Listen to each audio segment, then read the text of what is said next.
आज हम वीडियो बना रहे हैं तकब्बुर के बारे में। तकब्बुर क्या है? औज़ुबिल्लाहिमिनश्शैतानिर्रजीम बिस्मिल्लाहिर्रहमानिर्रहीम। वो पूछा किसी से कि तकब्बुर क्या है, तो पता है क्या जवाब मिला कि मिट्टी से बने खाक के पुतले की अपनी हैसियत और औकात का भूल जाना। इंसान जब वो कमज़ोर होता है, उसके पास कुछ नहीं होता, तो फिर वो सोचता है मेरे पास ये हो, मेरे पास कुछ हो तो मैं लोगों को दूं, अभी मेरे पास देने के लिए कुछ भी नहीं है। तो जब उसके पास वो सब कुछ आ जाता है तो वो अपने माजी को, अपनी हैसियत को, अपनी औकात को भूल जाता है। क्यों वो इंसान अपने आप पर इतना नाज करता है, क्यों इतना तकब्बुर करता है? कभी खुद में झांक कर तो देखो, तुम में रखा ही क्या है? मिट्टी से बने हो, मिट्टी में ही जाओगे। तो बने किस चीज़ के हुए हो पता? उस चीज़ को कभी हाथ में उठाओगे तुम जिस चीज़ के बने हुए हो? तो फिर किस चीज़ पे इतना गुरूर करते हो? सिकंदर आदम था, उसने दुनिया में सबसे ज़्यादा ज़मीन फतेह की थी। तो जब वो जा रहा था दुनिया से, तो वो पता है उसने क्या कहा था कि जब मैं जाऊं दुनिया से तो मेरे दोनों हाथ कफन से बाहर रखना। तो लोगों ने पूछा कि जो भी जाता है दुनिया से उसके हाथ कफन से अंदर होते हैं, तुम्हारे हाथ क्यों कफन से बाहर रखे हम? तो उसने कहा कि लोग मेरी लाश को देखकर इबरत हासिल करें कि मैंने आधी दुनिया फतेह कर ली थी, लेकिन जा रहा हूं तो भी खाली हाथ जा रहा हूं, दोनों हाथ खाली हैं। उजड़ गया वो बाग जिसके लाखों माली थे, गए जब सिकंदर इस दुनिया से तो दोनों हाथ खाली थे। यहाँ हम किसी को साथ बिठाने के लिए तैयार नहीं है, यार ये मेरे जोड़ का नहीं है।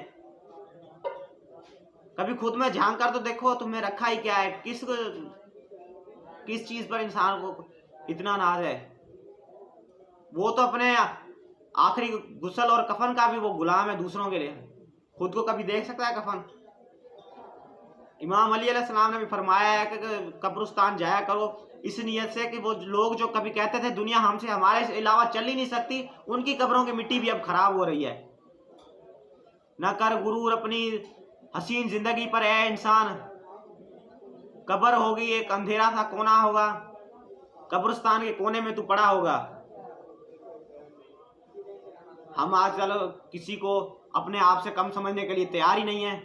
दुनिया का सबसे पहला गुनाह पता है क्या था? मैं इससे बेहतर हूं। और आज देखो क्यों हम इतना पीछे हैं, क्यों परेशानियां हैं। और जिसने भी तकब्बुर किया है ना, वो कभी भी आगे नहीं गया। दस्तूर है दुनिया का, जिसने भी तकब्बुर किया है ना, वो हमेशा नीचे गिरा है, हमेशा उसका मुंह काला ही हुआ है। सिकंदर आजम ने सारी दुनिया फतेह कर ली, लेकिन खाली हाथ गया वो भी। कभी किसी ने देखा हो किसी ने बड़ी बड़ी गाड़ियां या महलें बनाए हो उसके साथ गए हो, या कि किसी का माल हो वो कब्र में उसके साथ गया हो? नहीं, कब्र में जाएंगे तो सिर्फ आपके अमाल, जो अमल किया होगा।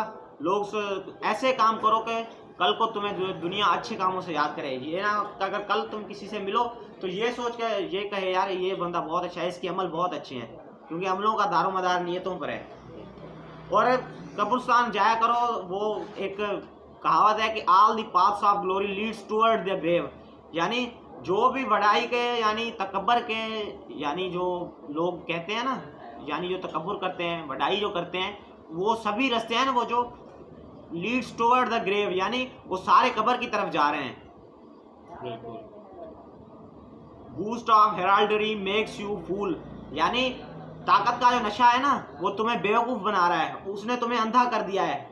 अपनी आंखें खोलो और देखो तुम्हारे साथ हो क्या रहा है। सिकंदर आजम ने वो जब यहाँ से गुजर रहा था मुल्तान से, उसे एक तीर लगा, उसने अपने सिपाहियों को बोला जाओ देखो ये कौन है गुस्ताख जिसने मुझे तीर मारा है। बस यही उसके अल्फाज ने जिसने उसे गर्क कर दिया। उसने बोला यार वो सिपाही तो मिले नहीं, उसने उन दोनों को ही मार दिया। फिर उसने कहा सारे लोगों को मरवा दो, किसी ने तो तीर मारा होगा ना। जब सारे लोग मरवा दिए, उसने बोला नहीं, चिड़ियां भी मरवाओ, जिसकी आंख चमक दियो हर जानदार को मरवा दो, चिड़ियां मरवा दो, बिल्लियां मरवा दो, जानवर तो बचे नहीं। और जब जा रहा था तो ईरान जब पहुंचा तो बस उसके जिंदगी का आखिरी लम्हा आ गया। जोर जोर से रोने लगा कि यार कोई है जो मुझसे मेरी सारी सल्तनत ले ले, लेकिन मुझे सिर्फ 2 दिन की जिंदगी दे दे, मैं परदेश में मरना नहीं चाहता। तब उसने अपनी उस सल्तनत को कहा कि मैं जा रहा हूं, मेरे हाथ कफन से बाहर रखना, ताकि दुनिया देखे और मेरी लाश को देखकर इबरत खाए कि मैंने पूरी दुनिया फतेह की, लेकिन जा खाली हाथ रहा हूं। और तारीख कहती है सिर्फ 32 या 36 सालों की उम्र में वो मर गया, लेकिन आधी दुनिया उसने फतेह कर ली। अस्सलाम वालेकुम सलाम। मिट्टी दा तू मिट्टी हो जाना है बंदिया, अज मिट्टी दे उत्ते तू कल नूं मिट्टी दे थल्ले हो जाना है। किस वजह का गरूर है?